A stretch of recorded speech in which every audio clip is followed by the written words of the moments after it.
Good morning, everybody. So we can just have computers down for a few minutes. What I will do is just explain what I want you to do for today.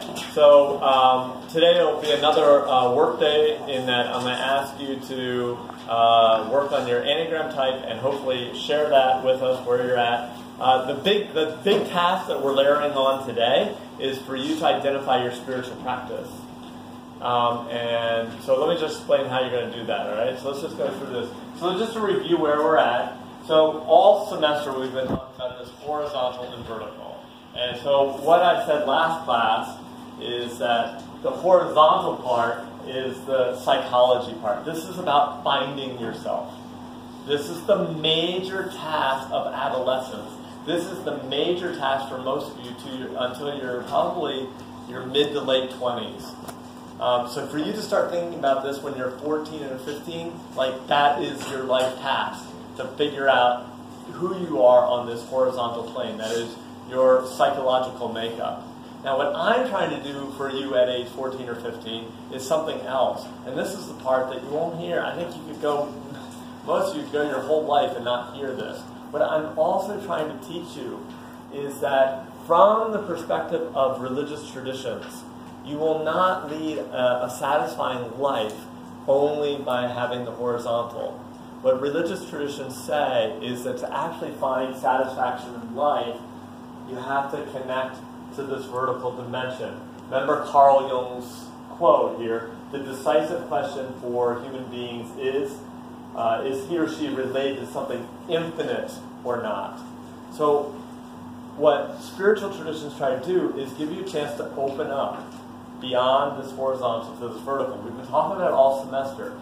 Now this is a time where over the next 2 weeks, I'm going to ask you to focus on a spiritual practice.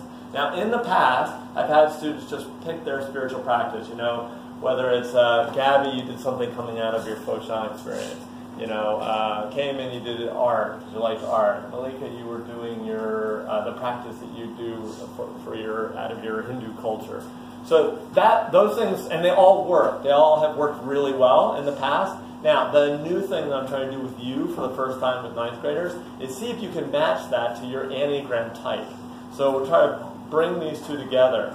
And so let me just give you some examples from this. So this is what I did this with my seniors, and they presented just earlier this week.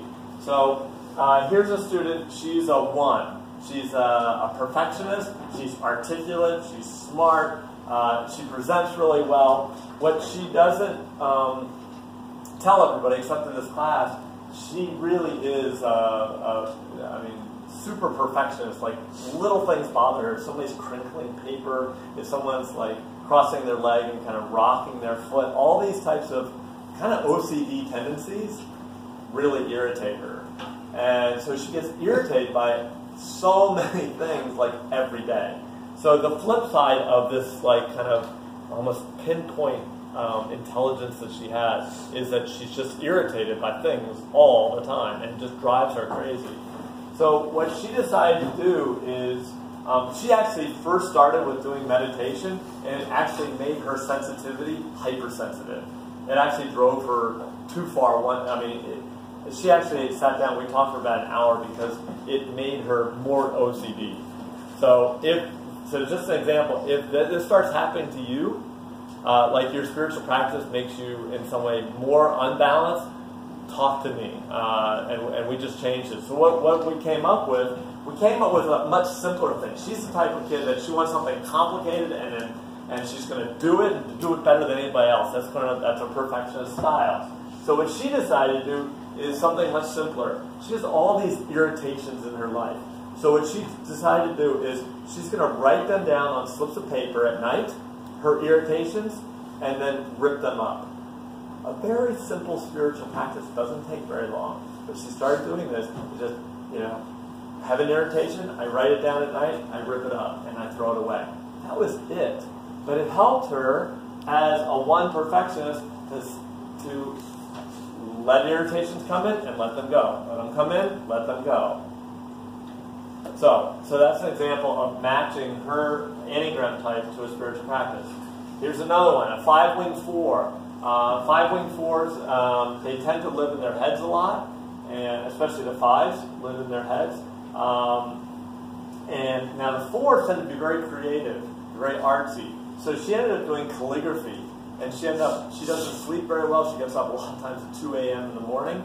And so what she decided to do is just do Chinese calligraphy. She's Japanese herself. Started doing Chinese calligraphy. She said it was very, very effective. And she found out, 4s tend to be quite artsy. She said, oh, this is actually fun, and I'm good at it. And it helped her kind of get into the flow. I think she would admit herself, she's somewhat of an awkward personality. And so this way of doing calligraphy where everything flows, it's all one motion. It's really a good example of how she can use her spiritual practice to practice the way she wants to be in everyday life. And here's the best example of the ones that from my class that presented. So here is an achiever. She's a very flamboyant, she's a South American, life of the party type. She walks in the room and it's just like energy, instant energy. And she's an achiever. So it's about image. It's about like, I can take this on. I'm going to do this. Very self-confident. But the imbalance in her Enneagram type is that she is impatient. Underneath the 3's drive for achievement is a fear of failure. That's why they work so darn hard, because they don't want to fail. And there's a competitive spirit. And as she said, it's not competition with other people. It's just always trying to be better towards yourself. So what she chose to do is to make a mandala. You guys know what a mandala is? Have we talked about that at all? I can't remember. But it's basically, in the Hindu and Buddhist tradition, it's making kind of these very artistic kind of pictures of the universe. They're usually these artistic designs. They're circles. Anyway, we can look at examples of them. But when she decided, the reason she did a mandala is because, first of all, you have to have a lot of patience, because you're just doing this. They can take quite a bit of time. And what you're supposed to do with the mandala is not erase, not change. Whatever you do, just keep doing it. And the big thing is with the mandala is that when you are making it, you know what you're going to do at the end. You know what you do at the end with a mandala according to the Buddhist tradition? Burn it. Burn it. You burn your mandala, or you rip it up or something. And so she realized that what this beautiful thing that she's going to make, and she's very artsy, quite good at it. She said, I'm going to make this and I'm going to burn it. She's an achiever. She likes to accumulate all the things that she does well. So for her to burn a mandala was hard. She didn't want to do it at the beginning of the practice. And I told her, and I said, if you do this, and it matches this type, I want you to try doing it. I want you to try destroying it at the end. She did, and she said it was very freeing. And she said her mother actually got upset with her because actually they're quite beautiful. And she said, no, Mom, that's the whole point. And what was her takeaway? The point is you receive beauty and then let it go. You know why? Because beauty will come tomorrow. You don't have to capture beauty and try to suffocate it in a sense. You can let it go because more will come into your hands tomorrow. And that's a good example of you maybe gain something on the horizontal, but you let it go because more comes from the vertical. So now she doesn't have to worry about, oh, I have this fear of failure. No. Beauty will be given to her on a regular basis when she does her artwork. So that's the practice. So I think the last thing I want to say before we get to the specifics is the big picture here, folks. This is the biggest picture that I want you to try. And this is deep stuff, I know, all right? But hey, I got to teach you this. Who's going to teach you this? Okay? So according to the theory from spiritual traditions, what we're really born for is to have a relationship with this infinite dimension. Okay? That is in your soul. That's what you're created for, is to actually be satisfied by something beyond the visible. And so, but all of us, by nature of living in this horizontal life, and especially in a very achievement-oriented culture at HKS in Hong Kong, you are cut off from that infinite, because nobody teaches you about this stuff. The message you get about your life is be successful on this horizontal. So all of us enter into life being cut off as we grow older, getting cut off from this vertical dimension. So what you're going to try to do with this spiritual practice is reestablish this vertical dimension. And I think, my sense is, because it's an inborn thing, like it's something you're supposed to be good at, that pretty much every kid that I have these days is able to make progress in the sense that they can do a spiritual practice and at least enjoy it. Now, I know that there's a lot of you out there that you really question whether any type of vertical dimension exists, and that's perfectly fine. So, but what I want you to simply try to do is try it out. Try out if you can experience some satisfaction beyond this horizontal level, that you can actually start kind of opening the door, like a crack in the door, and you start to get a sense that there's something else out there. And what my experience with students is, if you can get a little bit of sense, even if it's very subconscious, if you get a little bit of taste of this vertical dimension, you just start to relax here. You just start to, the things on this plane just don't matter as much.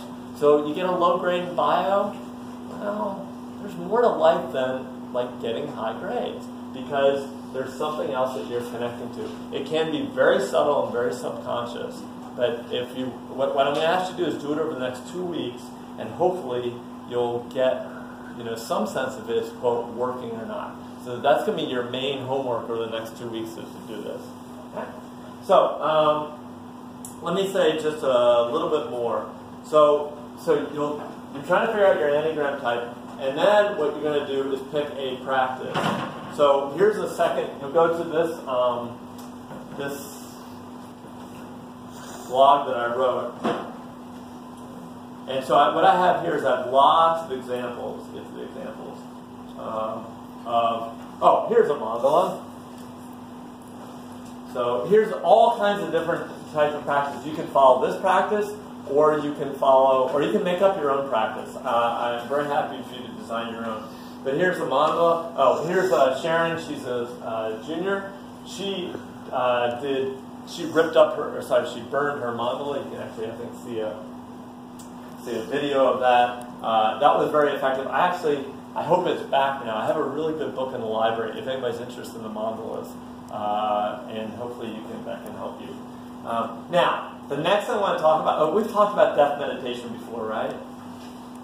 Yeah? Okay, all right.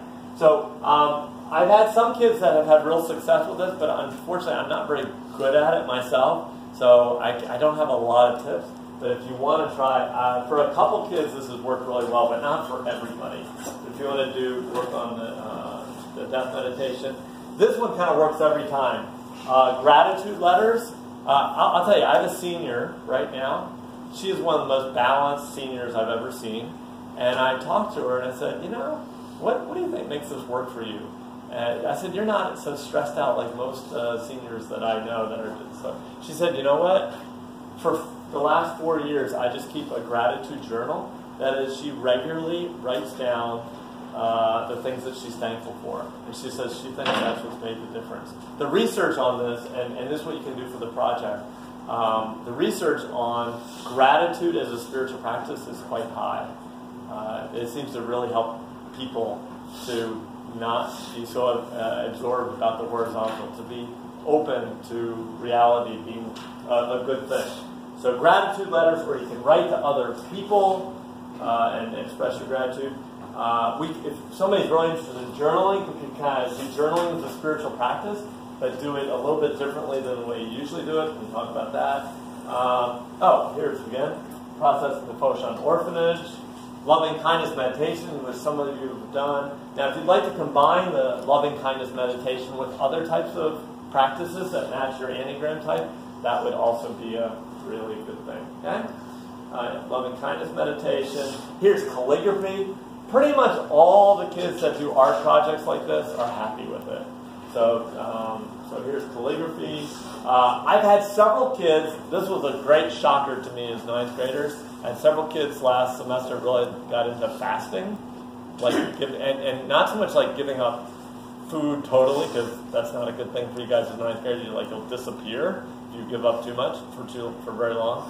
But to fast from junk food. Like only eat healthy food. For one student in particular, for him that was a big change, and it really helped him a lot. And the other thing you can do for fasting is be thankful for every meal that you get. So actually, with graces before meals, to say something to the universe, to nature, whatever, to God, to say thank you for all the food you eat can kind of change your relationship to food. My goodness. Bless you. If anybody likes to do painting as a spiritual practice, I've had a couple really great paintings over the years. Eating mindfully, Hindu chanting. Here's Quran from last year. I don't know if I have one there. So again, this is Rihanna bathing Hindu gods. Here's Ikebana. Allie, one of the 9th graders, right? Allie did Ikebana, and that worked really well for her. If you'd like to do meditation, all kinds of meditation, transcendental meditation. I can't remember if I talked about this before. Have I shown you this picture? Yeah? Okay, so before doing transcendental meditation, Samantha was making things like this, and she got really stuck in her artwork.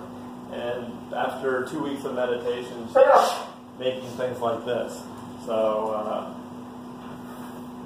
and then I have a whole bunch of other ideas.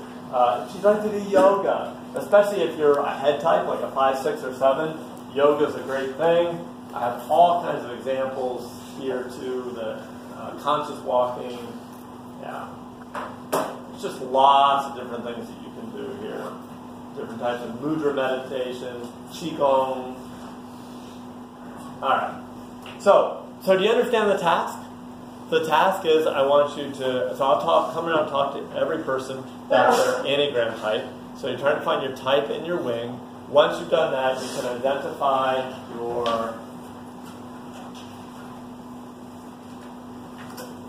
you go to this web page, identify the type, examples, basic desire, basic fear. Oh, I should mention, at the bottom of this web page, I put some charts that can be really useful from this book, so it's not in the other book.